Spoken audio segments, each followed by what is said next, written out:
Nyakanero were mag Gen Z bag ng'anyo e pachoka. Ithulo no Faith Odhiambo ne oyier kaka jakom mar riwruogo kinde ma pachoka LSK kendo ne osekawo mana dweche 4 kende e apise. En ng'anyo mane oket e nyong'ong mar piny Kenya kendo ji mathoth ne nene kaka siro mane konyogi e kinde ma jong'anyo ne ringo dhi ire. E ikokogo duto Faith ne kalo e ang'o. Jafwambo marwa Cleophas Oluoch ne obet kode piny kendo goyo kode mbaka kama. Machiegni Faith Odhiambo kaka ogai mara LSK gik mathoth ahinya obedo katimre higa achiel are ne ng'anyo mar tipo bagi e pacho kae. Gik mathoth manotimore e higa mokalo mano tarik 25 dwe mar auchiel. Simbi ne nitiere oko, nambari ne nitiere oko, oganda mathoth ne nitiere karka. En ang'o mane ringo e pachi kata e wiyi ahinya chieng'no mane ng'anyo ne timre? Kan wawinjo wach ni oneg ng'ato kuno Kitengela, gik moko be mang'eny ne timore, ji ni mako Central, imako Kamkunji, moko imako Kilimani, moko iwinjo ni noter round and round mar moko ket police station mantie parliament mapokwa wa iwinjo, moko railways. Niyo gimanwa napare wiya seche no en wadhi nyalo tijgi tenade. Emane namakora gi okinde ang'iso gi koro kaka gik moko chal nyakwa makre kila mtu omak kama nyalo. Koro nwantie gi okinde modak Kitengela gin magiringo gidhi kanyo ema ging'iyo ng'at mane no neg nkech kata ntie moro mane iwacho nade body ne nok nyal yud. To koro okinde mane nitie piny kanyo madhi e police station gidhi hospitande. Moko koro nwa pango Nairobi, ng'ama dhi chung' ka, ng'ama dhi chung' ka, ng'ama dhi chung' ka. Jok mabede hotline marito kaw sim, an be simba ntiego. Kwa winjo gimoro twaneno kaka wa coordinate. Ing'iyo sano intie gimana adrenaline. Uyok par kata ni be wabo nyalo be wako nyalo. Unutemo mana kun winjo mach kamoro kako nyalo tieko majno. Ugonu sim ka, igochuni Lucky Sama, igochuni kanye. Koro line ni obedo call box. Mangato ng'isa ni giwacho ni ji okomaka, lakini nyathiwa oronwa message ni omake ka gi ka gi ka. No dak ka omake sadi gi kanye nwantie kode the last place mane nwanene. Kinyalo oro ng'ato koso kinyalo biro. Sano wiyok par kata ni idhi bet piny, udhi pango nade, ubo nyalo timo gik moko nade. Gima ringa wiye ni ng'ama dhi kanyo sani, ng'ama dhi kawo information, ng'ama dhi hakikisha jogi owuogi. Gigi duto timore, to bende ni nigi luoro kata kibaji, ni ngima ne dhi bedo kamarach. Ing'eyo chieng' mane kende na luor kabisa en 25th, kata kwa wacho ni wantie anniversary, aketa gima bo timre Wednesday. Lakini mano chieng' mane na luor nkech naparo kanu omoko Supreme Court to jino biro motoyo drise kane gibiro kama wadhi tuk Supreme Court oyawnwa gate ma connect to ginene KICC emowuok go and eventually wawuok gi route madhi ka gimidhi teleposta ntie ga route ma tok kiare kama mtoka wuoke emwatiyogo. Chieng' no mane kata nenti ji ariyo mane no lawa mane nitie gi bonde. Ng'ata chiel dende ne duong' to moro tin. Koro ka inyo kiwuotho toki ka kikete bunde kiwuotho to ng'ato nyalo neno gimokuot. Koro ka ne giketo lwetgi malo akia no tim achiel ne timo ng'emo neno kare mabunde. Chieng' no mane naparo ni watugo gi gik manyalo timre e pinyni. Koro aparo ni nobago gigi timang'o. Kata ni gioro ja pikipiki moro lawa kama wadhi. Chieng' no nang'iyo ni ne gidwa nwa pango dhi romo kamoro South Sea. But kimoro apenjora ni kadhi gi jogi an maboketo gi e shida. Mane kata gocho ne chuora ang'isi gima timore, ong'isa ni en be oparo ni labda ginyalo temo maka kawuono. Then ang'ise ni be wapenj kenyalo kete safe house. Wacho ni biya ot. Kichoko par ni de gibi gigola e ot. Mokungo otieno. Mane nwadhi ang'iso gi ni aloko pacha gitera ot ema gi drop out then gin gidhi romo kata ne kane gidhi romo ema gi japikipiki no gi notice kalawgi ka gichopo japikipiki no chopo kanyo be ka odhi go sim gichunge ginyise ni isebedo kilawa ang'o midwaro onyiso gi ng'ise ni jok ariyo no ore gimiye pesa ni tijen mana gigi kama wachopo ugo sim koro gichule pesa ginyiso ni kik igoni jogo sim then kinde go mane nitie kodwa mane nitie cancel ate nogo sim giyudo safe house. I think mane chieng kende mane nang'iyo ni inyalo bi kawa chieng' no. Bende en gimoro mane ochuno ni lweny ni ng'ato ne nyaka wit ngimane, ng'ato ne nyaka tho, jomoko ne nyaka lal? Onge gima dawach ni en worth it losing life because kata ng'ata achiel kotho en gima duong'. To jogo kano dhi mandamano nok gidhi ni mondo okawgi in terms of nok gidhi kanyo mondo koro onegi. Ne gidhi adhiya kanyo kich ne gidwaro serikal owinjgi. Ne gidwaro ogol wach corruption. Ne gidwaro ni gik moko olokre pinyni. Kich ne giparo kaka ma Kenya wa. Ma piny marwa to nyakwa lose.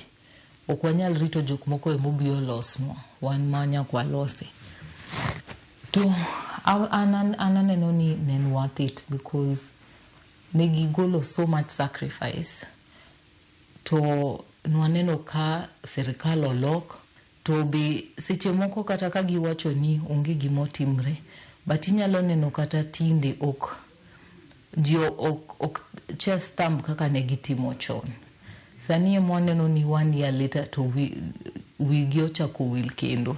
Ponono ne ujuang ting mane jo Kenya omi in kaka oganda ne ringo biro ire oganda ne gocho ni tinende ntiere jok mantiere e court e do nyaka sani pod yalo buchegi jok molal nyaka kawuono jonyuolo manyo jogi LSK oling koso LSK timo gimoro mondo mi okonya nyuola gi achiel bang'e. Mano tich ma pod wamedo luwo kich wantie gi kes mang'eny ma pod yware.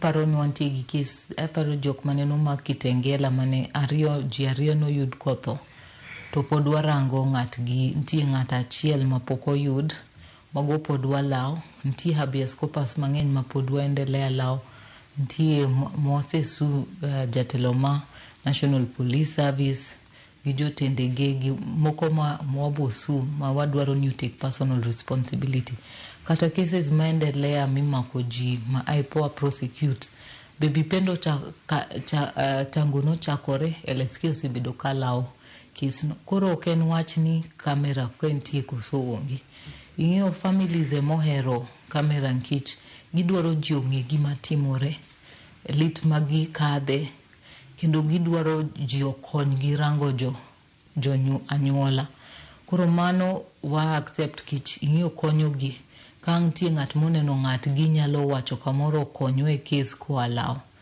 lakini kaka LSK wan waendelea law cases gi moko watemo timo mi compensation okwa biweyo nkich ntie kata case maneno lead to death ma Albert Ojwang LSK no se file mondo ogol sections go me cyber bullying act an kata na woro Senate wacho ni gigo ne gugol to gin manene gikadho sheria no. Ti jok moko maneni kaka jakedne ratiro mag oganda kata jal madebed ni keto sirkal tesre iluongo gi ni activist sani in kaka ogai mar LSK ji machalo kamagi mawacho ni oyo LSK kata intendi Faith unindo nyakonchiel uonge kumoro ma uchung'e kama onego bed ni untiere un mana gi jong'anyo to bila bende nohinyre. Wan wakawo ka ikelonwa case ibiro complain ka ibiro LSK kata wawacho ni kata ka jonyuol kawo nyaka ubi LSK mondo utim formal complaint koro wan wa represent jok mobiro irwa okinyal represent jok moko biro iri and then kata serikal wawacho ga ka serikal otimo gimoro koso otimo maber momiyo wamiyo ga statements kendo watimo ga recommendations matero ga nyaka parliament kich be wantie gi tich mab timo advisory so kata ka ji wacho ni LSK en activist adiera en LSK nyako chung for the rule of law kendo protection of the people and so tijwa nyakwa tim. Bende iparo ni demokrasia thuolo mar higa achiel ng'anyo mar tipo manobedo sirkal orakore kod yo machal nade mano ni lwasi mar demokrasia pacho ka obedo motegno koso medo mana lwasi? Ano kane gik molokre, in fact aneno gik moko obedo marach moingo. Nkech wawinjoga Murkomen gini ka wacho ni gin ok kwan gi River Yala. To gima miya nyiero ne gintie sirkal ka ikwanyo ji River Yala. Kich jatend gi nen mar ariyo e sirkal.